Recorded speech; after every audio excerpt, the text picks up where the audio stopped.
తమిళంలో జీవి ప్రకాష్ అలాగే విజయ్ యాంటోనీ ఇక మాలీవుడ్లో గోపి సుందర్ వీరందరూ ఒక సెపరేట్ బ్యాచ్ అంటే మ్యూజిక్ డైరెక్టర్స్ బ్యాచ్ కాదు, హీరోలుగా మారిన బ్యాచ్.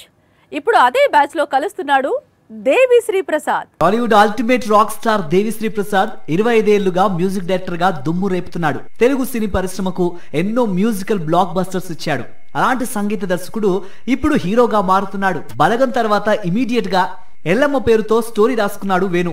బలగం లాంటి విజయం తర్వాత వేణు రాసిన కథ అంటే అంచనాలు ఎలా ఉంటాయో తెలిసిందే. అందుకు తగ్గట్లే ఈ ప్రాజెక్టులోకి మొదట నాని అడుగు పెట్టాడు. ఎల్లమ్మ అద్రిపోతుంది అన్నాడు. కానీ నాని ఎందుకో ఎల్లమ్మలో భాగం కాలేకపోయాడు. ఆ తర్వాత ప్రాజెక్టులోకి నితిన్ అడుగు పెట్టాడు. నితిన్ తప్పుకోవడంతో ఒక దశలో శర్వానంద్, బెల్లంకొండ సాయి శ్రీనివాస్ పేరు వినిపించింది. ఎల్లమ్మ కథ విన్న హీరోలందరూ సినిమా చేయడానికి ఆసక్తి చూపించిన వారే, కానీ ప్రాజెక్టులోకి అడుగు పెట్టలేకపోయారు. కానీ విచిత్రంగా దేవిశ్రీ ప్రసాద్ పేరు తెరపైకి రావటం పరిశ్రమ వర్గాలను ఆశ్చర్యపరిచింది.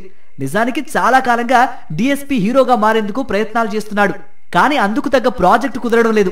ఇప్పుడు ఎల్లమ్మతో ఆ కళ నెరవేరబోతోంది.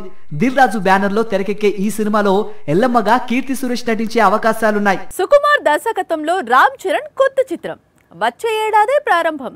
అందుకే వీరిద్దరూ ఎలాంటి సినిమాతో తిరిగి వస్తారు అనే అంచనాలు ఉన్నాయి. అందుకు తగ్గట్లే సుకుమార్ ఎక్కడా తగ్గడం లేదు. మరోసారి సీక్వెల్ సినిమాతోనే తిరిగి వచ్చే అవకాశాలు కనిపిస్తున్నాయి. రామ్ చరణ్ తో Sukumar cinema pan India wide గా మోస్ట్ అవైటెడ్ ప్రాజెక్ట్. పుష్ప 2 లాంటి పాన్ ఇండియా బ్లాక్ బస్టర్ తర్వాత మెగా పవర్ స్టార్ తో సుకుమార్ ఎలాంటి ప్రాజెక్ట్ ప్లాన్ చేస్తున్నాడు అనేది కొంత క్యూరియాసిటీ క్రియేట్ చేస్తుంది. అయితే సుకుమార్ మరోసారి సీక్వెల్ కు జిందాబాద్ కొడుతున్నాడని బాగా టాక్ వినిపిస్తుంది. కొన్ని కథలు ఫస్ట్ పార్ట్ కు కంప్లీట్ అవుతాయి. మరికొన్ని కథలకు ఎన్ని సీక్వెల్స్ రాసుకున్నా బాక్స్ ఆఫీస్ దగ్గర క్లిక్ అవుతూ ఉంటాయి.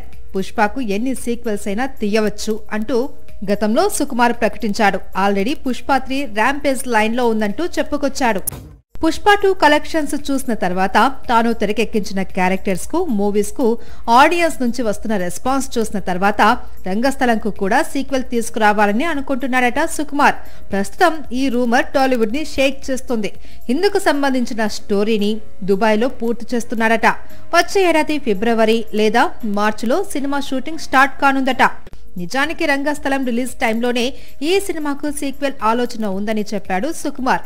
చిట్టిబాబు అనే పాత్ర నార్మల్ పర్సన్ గా మారి రంగస్థలంలోకి అడుగు పెడితే అనేది స్టోరీ లైన్. మరి ఇదే లైన్ తో సీక్వెల్ తెరకెక్కుతుందా, లేక పుష్ప 2 రిజల్ట్ తర్వాత చిట్టిబాబు పాత్రను మరింత పవర్ఫుల్ గా మార్చాడా అనేది కొద్ది రోజుల్లో క్లారిటీ వస్తుంది. ప్రస్తుతానికి రామ్ చరణ్ పెద్దిలో నటిస్తున్నాడు. వచ్చే మార్చిలో పెద్ది రిలీజ్ కానుంది. కంటెంట్ బాగుంటే ఏ భాషలో తెరకెక్కిన సినిమా అయినా సరే తెలుగులోకి డబ్ చేస్తే చాలు, కోట్లు కురిపిస్తారు మన ప్రేక్షకులు.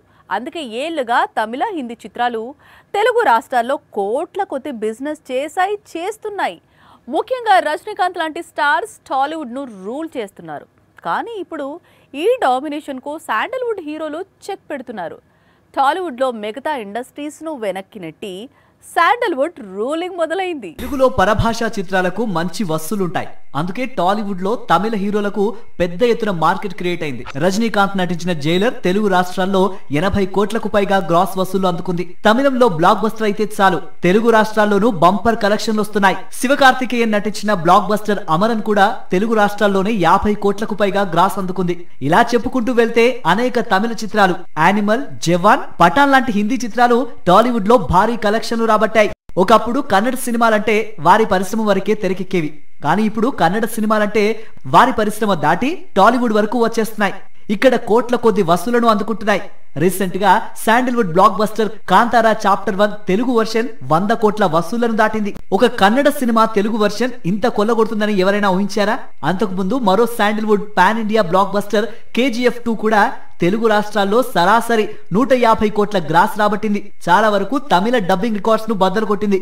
ఇప్పుడు కాంతారా కూడా అదే పనిలో ఉంది. మహేష్ న్యూ మూవీకి టైటిల్ లాక్ అయిపోయింది.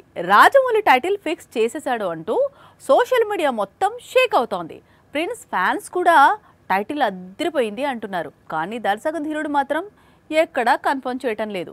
ఇంతకీ మహేష్ న్యూ మూవీ టైటిల్ ఎప్పుడు రివీల్ అవుతుంది? మహేష్ బాబు గురించి రాజమౌళి తెరకెక్కిస్తున్న సినిమా స్థాయి ఏంటి, ఈ సినిమా టైటిల్ ఏంటి, బడ్జెట్ రేంజ్ ఏంటి, వారణాసి బ్యాక్ డ్రాప్ ఏంటి, ఈ డీటెయిల్స్ అన్ని కూడా నవంబర్ లో చెబుతాను అంటూ రాజమౌళి ఆల్రెడీ చెప్పాడు. కానీ నవంబర్ లో ఎప్పుడో చెప్పలేదు. దీంతో క్యూరియాసిటీ మరింత మొదలైంది. నవంబర్ 16న మహేష్ మూవీ గురించి డీటెయిల్స్ రివీల్ చేసేందుకు రాజమౌళి రెడీ అవుతున్నాడట. అందుకు సంబంధించిన టైటిల్ తో టీజర్ ను రెడీ చేశాడట. మరో నెల రోజుల్లో ప్రిన్స్ మూవీ రేంజ్ ఏంటి అనేది క్లారిటీ రానుంది. పాన్ వరల్డ్ షేక్ కానుంది. ప్రస్తుతం సూపర్ స్టార్ ప్రియాంక చోప్రాపై రాజమౌళి ఒక ఫోక్ సాంగ్ ను షూట్ చేసేందుకు సిద్ధమవుతున్నాడని ఇండస్ట్రీలో ప్రచారం సాగుతోంది.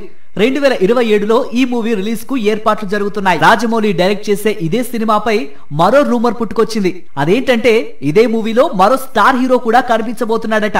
గతంలో ఇలాగే చాలా మంది హీరోల పేర్లు వినిపించాయి, కానీ దర్శకధీరుడు ఎవరి పేరును ఖరారు చేయలేదు.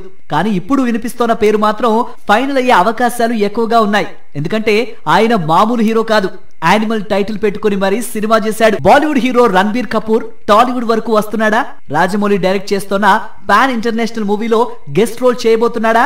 మహేష్ తో కలిసి స్క్రీన్ షేర్ చేసుకోబోతున్నాడా అంటే అవుననే అంటున్నాయి ఫిల్మ్ నగర్ వర్గాలు. ఎప్పుడైనా ఎక్కడైనా మీ చేతిలోనే వార్తా ప్రపంచం. మీ మొబైల్లో, మీ కంప్యూటర్లో, మీ టీవీలో సాక్షి టీవీ డిజిటల్ ప్రసారాల కోసం లాగిన్ అవ్వండి. www.youtube.com/సాక్షి టీవీ. సబ్స్క్రైబ్ సాక్షి టీవీ యూట్యూబ్ ఛానల్.